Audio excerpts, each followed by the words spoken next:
also do a lot of host events. And I think as a school, we're really good about supporting other people, supporting the students within our school in order to take action. So that's what I wanted to tell you about today. And I brought my lovely students to help out with that as well. Okay, so we're actually an IB school. So we follow the International Baccalaureate, but we are also an American curriculum school at the same time as well. So what I'm going to tell you about today are things that are a little bit specific to the IB, but you can do these sorts of things within any school that you're within. You can set up this model within any school. As an IB school, we have a learner profile. So these learner profile are values that we teach to children, and we teach them things like being caring, being risk takers, to have empathy. We teach them to be balanced and principled. So as an International Baccalaureate school, we always ask ourselves, how can we teach these? How can we teach these values? What does that look like? And so a lot of the work we do is along with, which helps us to teach these values to students as well. It helps us really embed these values within the culture of our school. So part of being an IB school as well is this notion of action. So we have to encourage students to take action. And action can mean two different things. Action can mean you take action for your own personal learning. It means you become a self-guided learner. Or it can mean I can take action within the community. So we balance both types of action. And so a lot of the projects that we've done are around fulfilling that sort of action component. That's really an essential part of our program. So what I came up with when I thought about how do we help students help others, I came up with 5 little steps. So 5 things that if you think about as a school community, that you can also support your students to take action within the community as well. So the first one is, if you're going to be doing projects like this, if you're going to be doing service learning, there needs to be a place and a time for them within the curriculum. If there's not a time within the curriculum, a lot of times it becomes something extra. It's often not, there's not enough time for it, it's done really quickly. And so one thing that I think we do really well at the Universal American School is we make time within our curriculum in order to take action within the community. So we start with just in KG1, which means they're 4 years old. And one of our units that we have, because we're a primary years program school, we have 6-week units. And one of those units is on how to help children help others. So it's called Making a Difference. And the children think about ways, even when they're just 4, we start with thinking about ways that they can help out in the community. We participate in the boxing field, and we do many other things. The second sort of notable stage within our curriculum is when they're in grade 5, and they have to do something called the exhibition. So the exhibition is a project that actually some of these students are going to tell you about, because they did an amazing job of their exhibition project, and that's what they're going to tell you about a bit later. So that's another chance for them to take action. The exhibition is all about students taking action in the local community about issues that they're really passionate about. The third opportunity is where the students that are in the back there, the grade 9 students now, what they participated in. So they have a service learning project, and they do a service learning project. This again is not an IB program. So this service learning project is we've just put that in our curriculum, and we put it in the social studies curriculum. So the service learning project happens in grade 8. And again, students think about what they're really passionate about, and they think about what they want to help out with and take action with, and then they make a plan in order to do so. And they're guided by mentors as well. So my students will tell you about what that project was and what that looks like in the course of the summit. And then of course, because we have the diploma program on the end, students are asked to participate in community and service hours. They have to do a wide variety of hours in order to fulfill the needs of the IB diploma as well. The second thing you can do is you can build partnerships with organizations in your community. So we really work with 2 different nonprofit organizations. One of those nonprofit organizations is an organization called Adopt a Camp. And Adopt a Camp, as you see their slogan, is being human for every human being. And I think that's so special to me. I think that's so important.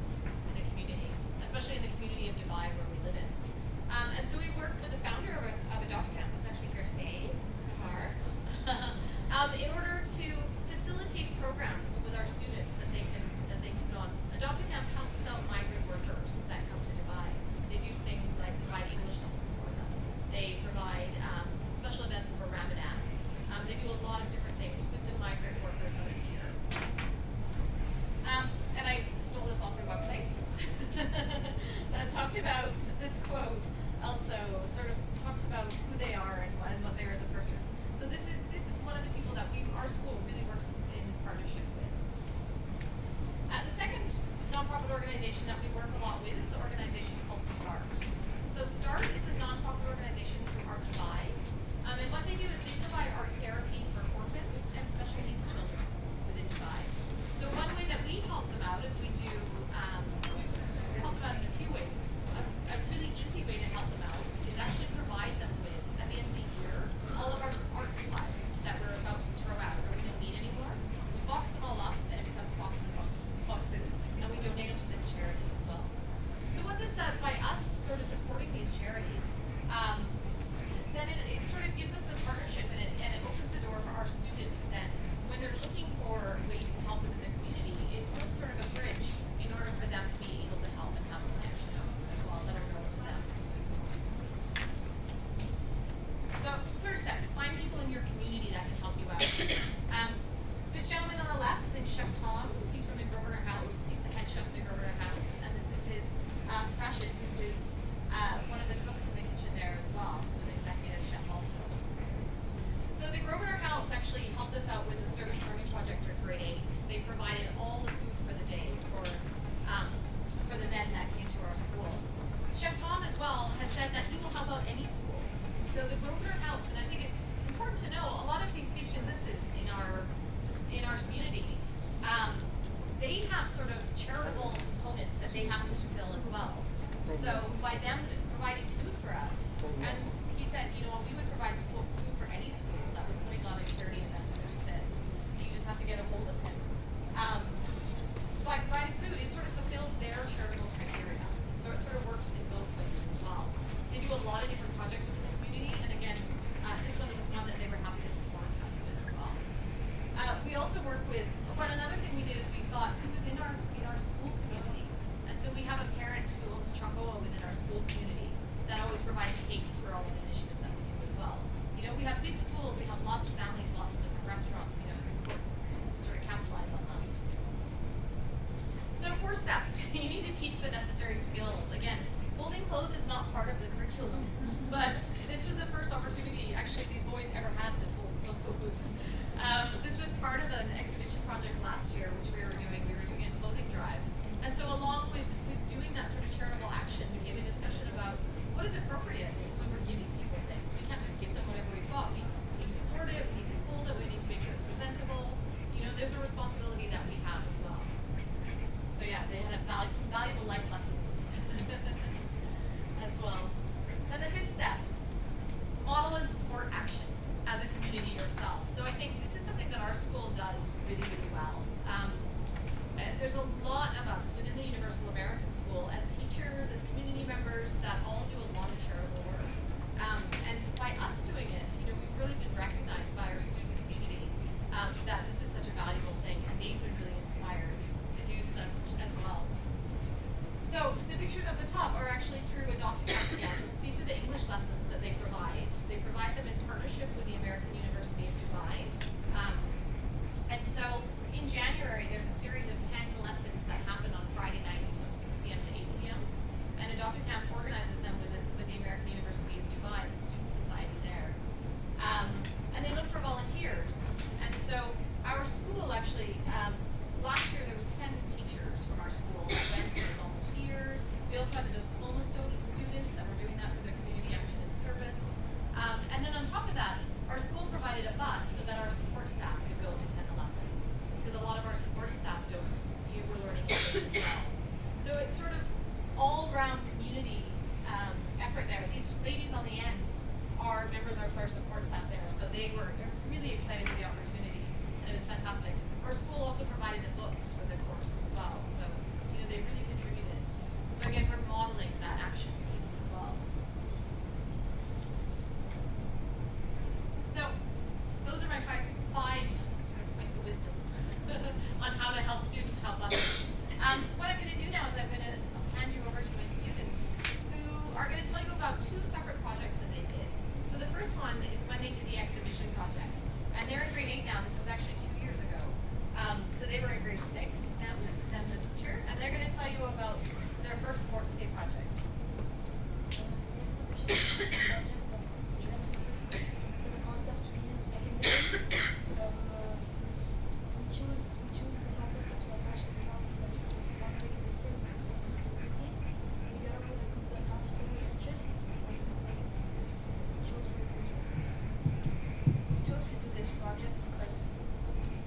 we chose to do this project because we wanted to know about the lives of the people who change our lives in small ways, and we don't always appreciate that. So we wanted to look into that. While we were doing that, we came across the Adopt a Camp organization. We did two separate things.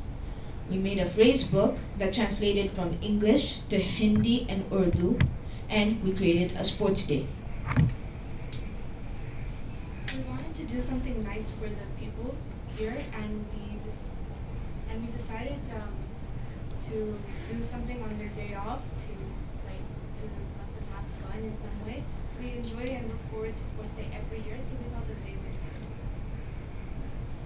We contacted the founder of Adopt a Camp, Sahar Sheikh, and we presented our idea to her and asked us if she could, and we asked her if she could help us, and she agreed and told us that she could provide 30 to 40 workers to be part of our sports day. We had to plan a time and date and see what they're gonna eat and drink during the whole day. So we all pitched in a bit of money and hired the company Eat and Drink to provide food and drinks for the workers on their sports day.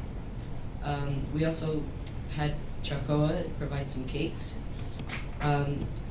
We had a drive to collect everyday items such as toothbrushes, toothpaste, soap, etc. And we put them in goodie bags and gave them to the workers on their way out. Looking back on the project, we think it was an important thing to do and we all enjoyed it very much. Even though the project needed a lot of time to plan and it was a big project, we managed to plan everything and get everything ready on time. And we also learned that we are all the same people no matter where we come from, and we have the same similarities and differences. Okay, so these are just some photos from the sports day that they had. So we decided that we were going to play badminton, indoor soccer, basketball, volleyball, with the men, and then they had a big tug of war at the end, which was really fun. Great day. Okay, so I'm going to hand it over to our grade 9. So this was a project that they did last year when they were in grade 8. So again, this is a service learning project. It's just a project that's unique to our school that we put in there in order to teach children about taking action within the community. It's in their social studies curriculum. Hi, we're going to be talking about the service learning project. So the purpose of this project was to raise awareness about awareness without really having any money, raising money. So the SLP Service Learning Project helped us become more open-minded, caring individuals, and we realized that we were so much more fortunate than what we think we are. So what is SLP? The SLP is a project where we had to complete 8 hours of community service, and again, without raising any money. And so it helped us to distinguish what we want versus what we need. Like, we want the new iPhone, but we need an education. And sometimes in life, people don't really get to have what they want or what they need.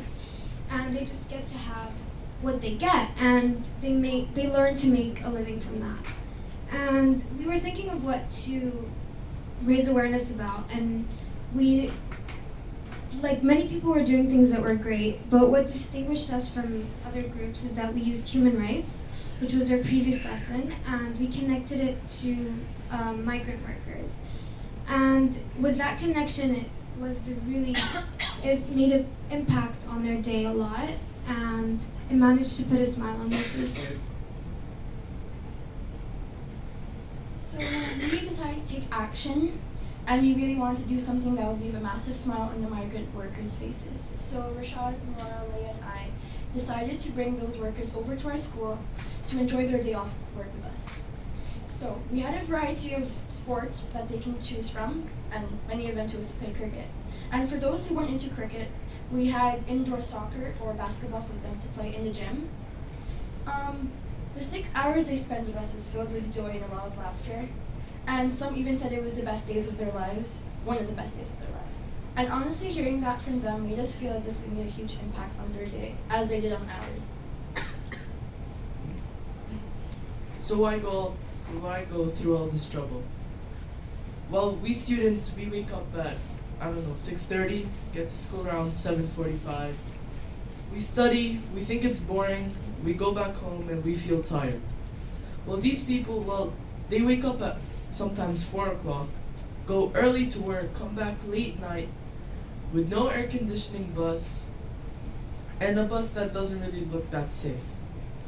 So why go through all this trouble? Well, it's because they're humans too. They're not just workers, they're like us. They have the same human rights as us, and they basically are the same. We're just different, we just have different names, basically. So what we decided to do is think. We have an allowance every week. Well, some of us do. That allowance we spend on the mall, in the whatever we want to do, play football. Well, that allowance might be someone saving for his whole month. And our education, our tuition, to get into what a great school like Universal American School, would be their life savings. Everything they saved for, everything they had to sacrifice for. They have families at their homes in other countries, and sometimes even their kids on their phones as a wallpaper. So we should be grateful of what we have and not take anything for granted. And education. Without education, you just can't make it. And some people were unfortunate and didn't have education. So when we decided to do this, we contacted Adopt a Camp. Adopt a Camp is a non-profit organization which allows us to sponsor these men. We asked if we could sponsor about 30 men to come to our school on a Friday, their day off. And once we got approval, we had to provide food for them. So since our project didn't allow us to fundraise, we had Chef Tom from the Grosvenor House and also Chicoya supply food and drinks for us. The school pretty much helped us with the rest. They provided transportation for the men to come. They also provided cricket equipment and use of the gym. The men also got to take home cricket equipment to play with, and 2 other SLP groups helped out as well. One group donated hats and water bottles, and the other donated gift bags for each of the men to take home. Overall, it was an amazing experience. It really opened our eyes, and we really hope that we can do it again.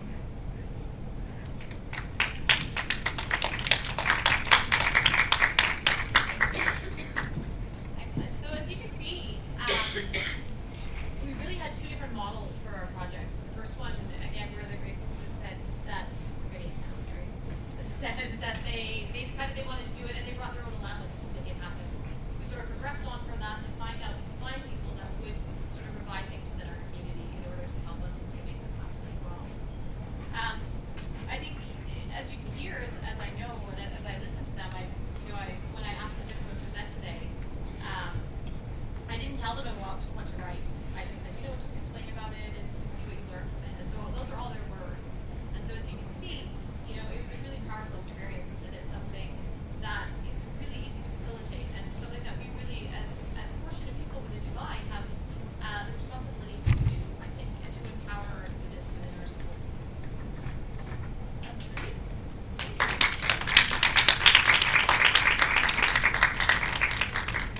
Does anyone have any questions? No questions. If you explain too well.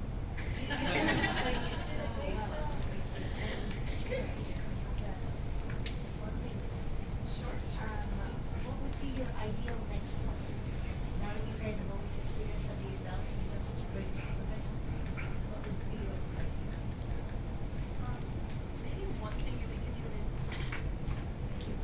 Maybe one thing we could do is do the project again where they have a day off, except have more men come. Because of the fundraising issue, we couldn't have that much men come. But I mean, doing it again and having more, like to have this experience would be really fun. Why don't you talk a little bit about what you did after the project? Oh, after the project, we baked cookies for the English classes at AUD. And we got to see some of the men again, and they really were talking to us about the day off and how they really enjoyed it. I mean, we can also take advantage of our school area because we have a really big school and a really big track around like 400-meter lap. So, like, if you can see over there was a lot of space for cricket. We could have had 2 games if it was possible. And yeah, I mean, we're thankful to have a great school like this and a great area.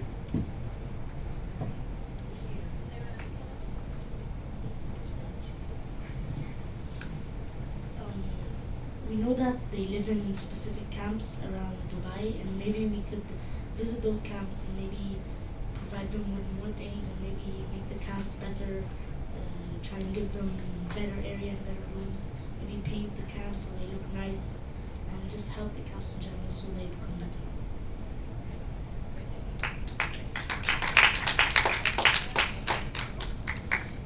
Understand how they was affected by the experience. How do you think this experience affected the workers of the participants? Well, basically, when they went back home, I think we touched them in a way. I mean, a lot of them are like looked upon as just workers. Well, when they went to us and we had the sports day, they were treated as humans. Well, as humans, yeah, not just workers, not just people who work all day, build cities like these, and just go back home and take an 8-hour or even 5-hour sleep. No, they were treated as humans like they should be treated. They got their education from AUD and they got their fun from us. So we were truly grateful.